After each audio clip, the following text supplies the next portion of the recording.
صباح الخير أحبائي وأعزائي، مع قناتكم قناة الملكة والأمير.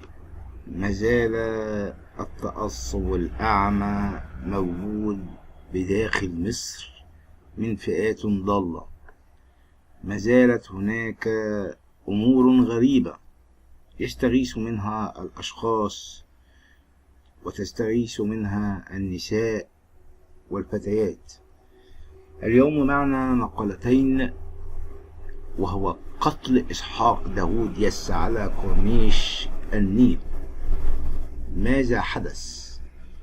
يكثف الأمن جهوده لكشف حقيقة وملابسات مقتل قبطي يبلغ من العمر 62 عاما في المنيل بكورنيش النيل المواجه للقصر العيني، حيث تم العثور على جثة إسحاق داوود يس بعد أن تم ضربه بآلة حادة بالرأس أدت لوفاته في الحال، حيث قامت قوات الشرطة بالتحفظ على جميع أصحاب الأكشاك بالمنطقة وسايس السيارات، وتم عرضهم على نيابة مصر القديمة اليوم لأخذ أقوالهم.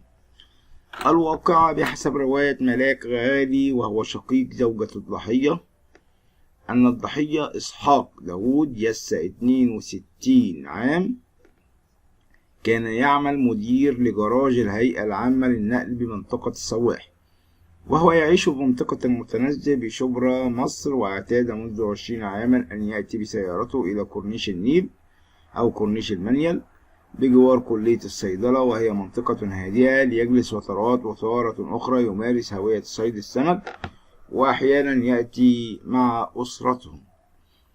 وقائلا مساء أمس الثلاثاء كان يجلس بمفرده على كورنيش على كرسي، وعندما مر عليه أحد الأشخاص ووجده غارقا في دمائه فقام على الفور بإبلاغ الشرطة التي انتقلت في مكان الحادث، ووجدت المجني عليه مضروبا على رأسه بآلة حادة أسفرت عن جرح غائر بالرأس، وأكدت أن الجريمة ليست بدافع السرقة، حيث وجد معه هاتفه الخاص كما هو وجميع أمواله وسيارته بجانبه، وهو ما يزيد الغموض حول الجريمة، لا سيما أن إسحاق يتمتع بحب كبير من كل من يعرفه والكل يعرفه، وعلاقته طيبة مع جميع أصحاب الأكشاك بالمنطقة بحكم أنه يتردد على المنطقة منذ 20 عاما. تشريح جثة إسحاق، وأضاف أنه تم نقل جثمان إسحاق إلى مشرحة زينهم التي انتهت من تشريحها للجثمان، ثم صدر قرار من نيابة مصر القديمة بتصريح الدفن، حيث سيتم دفنه غدا الخميس. واستمعت النيابة لأقوال نجل المجني عليه والذي كان احتفل به والده الأحد الماضي بخطوبته، حيث أن لدي المجني عليه إسحاق ولدين، أحدهما يعمل ضابط شرطة بالولايات المتحدة الأمريكية. سيدة قبطية تستغيث بعد التعدي عليها بالضرب على يد صيدلي بسبب كشف شعرها. الجريمة الأخرى، تداول رواد المواقع التواصل الاجتماعي مقطع فيديو لسيدة قبطية تدعى نيفين صبحي تستغيث بعد أن تعرضت للعنف والضرب على يد صيدلي بمحافظة المنوفية، ويدعى علي أبو سعدة الذي قام بالتعدي عليها، حيث كشفت السيدة نيفين تفاصيل الواقعة كاملا قائلا: عندما دخلت الصيدلية لأشتري حقنة لطفلي مريض، قال لي الصيدلي إنني غير محجبة وأنه يعلم أنني مسيحية، وبعدها قام بالصفع على وجهي والاعتراض على ذلك العنف، صفعني مرة أخرى. وتبعت نبيل: تركت طفلي المريض وذهبت إلى مركز الشرطة بمركز أشمون حتى أحصل على حقي، لكن حدثت لي صدمة جديدة والتي أتعبتني نفسيا ومعنويا، لأنهم أهملوني لإجباري على الصلح وعدم كتابة محضر بالواقعة، لكنني تمسكت بموقفي وتم كتابة محضر رقم 4986. ثم أخذت صفعة ثالثة تمت على يد الضابط محرر المحضر، حيث أنه كان يتداول الكلام من محامي الجاني الذي قام بالتعدي علي، وأرغموني على التوقيع دون قراءة المحضر، وحسمت النتيجة لصالح الجاني رغم أنها غير صحيحة. علق الكاتب الصحفي على واقعة التعدي على السيدة القبطية نيفين صبحي التي تعرضت للضرب على يد صيدلي متعصب بمركز أشمون في محافظة المنوفية قائلا: هل وصلنا لهذه المرحلة أن يتم الاعتداء على قبطية علشان شعرها ولبس نص؟ كما أعتقد الأمر يحتاج لوقفة خاصة أن محاميه حاول يلعب في المحضر الذي تم تحريره بشرطة أشمون، وأن ما حدث جريمة ضد امرأة مصرية يحميها القانون ويمنع لمس جسدها أيا كان. وبعد وقائع المترو وهذه الواقعة الخطيرة الأمر يحتاج لوقفة من القانون. وتدخل المجلس القومي للمرأة ضد هؤلاء من يعتبر أنهم جماعة الأمر بالمعروف والنهي عن المعروف والنهي عن المنكر. أين القانون بعد اعتداء صيدلي بالمنوفية على قبطية بضربها بالقلم لأنها مكشوفة الشعر؟ أعتقد أن هذه الأمور من رأيي الشخصي هي فيها نوع من الهويل، وفيها نوع من شيء يعني غامض. احنا ما نعرفش الموضوع ده وصل ازاي. ممكن تكون السيدة استفزت الراجل بطريقة ما ناخدش الكلام على انه كله كلام حقيقي او كلام عام، ان الامور محتاجة الى افضل من ذلك. شكرا لكم احبائي واعزائي، ولكم مني كل الحب والتقدير. متنساش اشتراكك في القناة، قناة الملكة والامير، ومنتظر تعليقاتك الجميلة. مساء الخير احبائي واعزائي، كل عام وانتم بخير، وبمناسبة شهر رمضان المعظم لاخواتنا المسلمين، وايام ويهل عيد الفطر المبارك للاخوة المسلمين. يعني ملحقناش من قيمة كام شهر الاخت حنان ترك وهي داخلة سب وذم واهانة للمسيحيين، وقالت ما ينفعش يكون رئيس جمهورية شخص مسيحي وكلام، وانكرت هذا الكلام وقالت ان الفيس اتسرق وكل الكلام ده. وتيجي شخصية تافهة ليس لها اي مثيل، ولا هي تعتبر ممثلة ولا فنانة ولا ليها حتى في البتنجان، وتدعى الفنانة المعتزلة عبير الشرقاوي. انا معرفش معتزلة ايه، هي مثلت ايه اصلا؟ تهاجم بطلوع الروح التناول غبي، خسارة الفلوس والله. هاجمت الفنانة المعتزلة عبير الشرقاوي ابنة المخرج الراحل جلال الشرقاوي المخرج العظيم مسلسل بطلوع الروح بسبب إظهاره لأعضاء داعش بأنهم خونة ويشربون الخمر.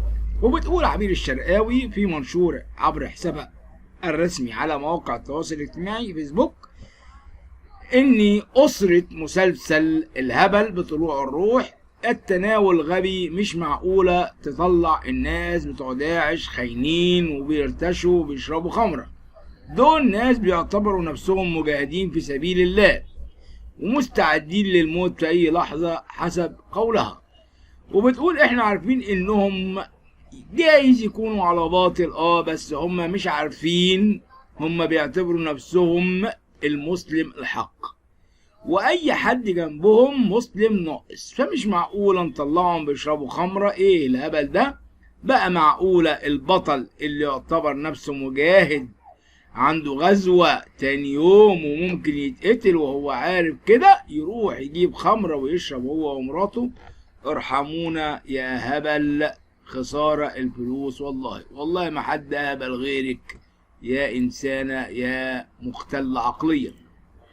أما طلعت داعش دلوقتي إنهم يعني مؤمنين وهم المسلمين الحق.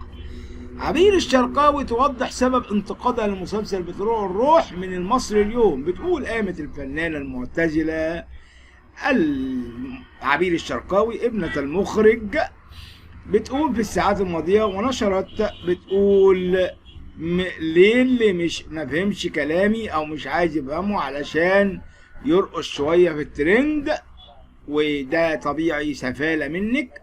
وتبعت بتقول داعش فئه ضاله مضلله، ولكن اغلبهم لا يعتقدون ذلك في انفسهم، بل يعتقدون انهم المسلمون الحق، وعندما يقتلون يظنون انهم يقتلون في سبيل الله، وان ثوابهم على هذا القتل هو الجنه. وهنا تكمن المشكلة، لأن عندهم اعتقاد إن اللي بيعملوه دين الحق، وعشان كده هم خطيرين جدا جدا على أي مجتمع يعيشوا فيه. لا وانت الصادقة عشان حسيتي ان الدولة هتقلب عليكي يلي ملكيش لازمة. ده داعي لإهانتك أكتر من كده.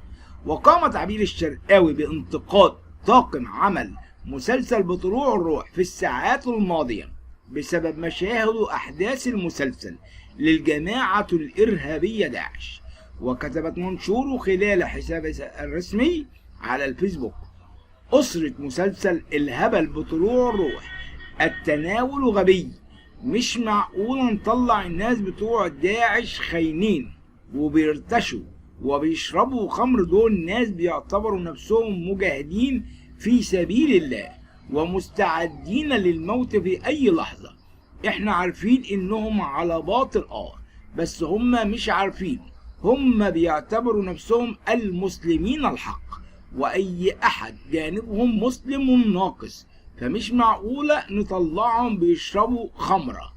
واكملت: بقى معقولة البطل اللي بيعتبر نفسه مجاهد وعنده غزوة تاني يوم وممكن يتقتل وهو عارف كده يروح يجيب خمرة ويشرب هو ومراته؟ ارحمونا يا هبل، خسارة الفلوس والله.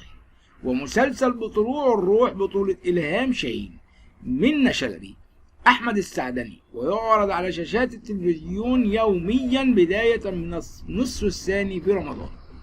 هذا كلام الأخت المحترمة إلهام شاهين.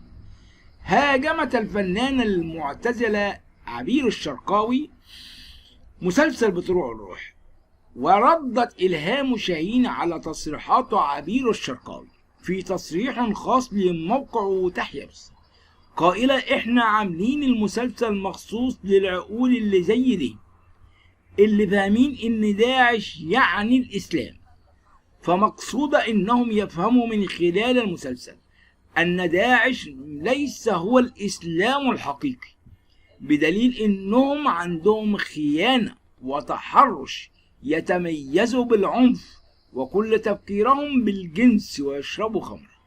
يعني هم مش مقتنعين باللي بيعملوه دينيا. وإلهام شاهين عن عبير الشرقاوي تروح تشوف الدواعش وهم بيغتصبوا الأطفال، هي عاملة خلط بين الإسلام والإرهاب. وأضافت: عايزاها تدخل تكتب عن الستات اللي تعرضوا لداعش، ونشوف البنات اللي بتحكي قصصها مع داعش ازاي بياخدوا بنات صغيرة وفضلوا بيغتصبوا فيهم سنين طويلة. هل ده من الدين؟ هي عاملة خلط بين ان ده الاسلام بجد ولا لا. ده مش اسلام خالص ولا يمت له بصلة. دول ناس من بلاد اخرى، مالهم بسوريا وارض وحكومة سوريا واللي بيحصل فيها، عشان ناس تروح تشتغل في دولة اخرى. دي ناس مرتزقة، كل من ليس له مهنة يروح يدور على مهنة وتبقى مهنته الارهاب، ويطلع عقده الجنسية واللي فيها عنف. وهو ده اللي احنا بنفهمه للناس خلال المسلسل، مفهوش هبل. اللي بتتكلم الكلام ده هي اللي دماغها فيها هبل، لانها فاهمة ان داعش هو الاسلام. مع الاسف والحمد لله عملنا المسلسل ده عشان نفهم العقول اللي مش فاهمة.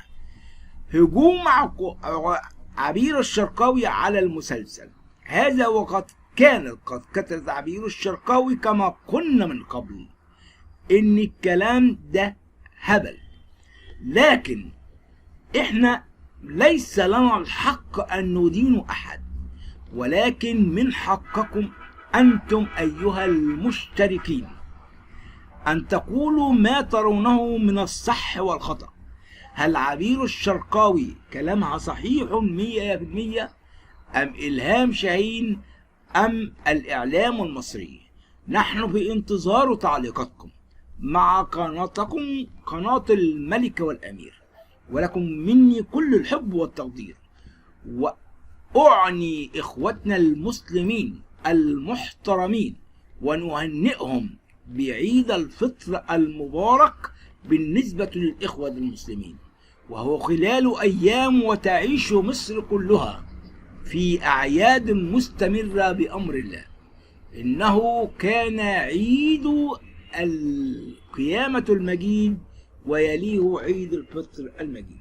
شكرا لكم أحبائي وأعزائي، ولكم مني كل الحب والسلام يكون معكم، آمين.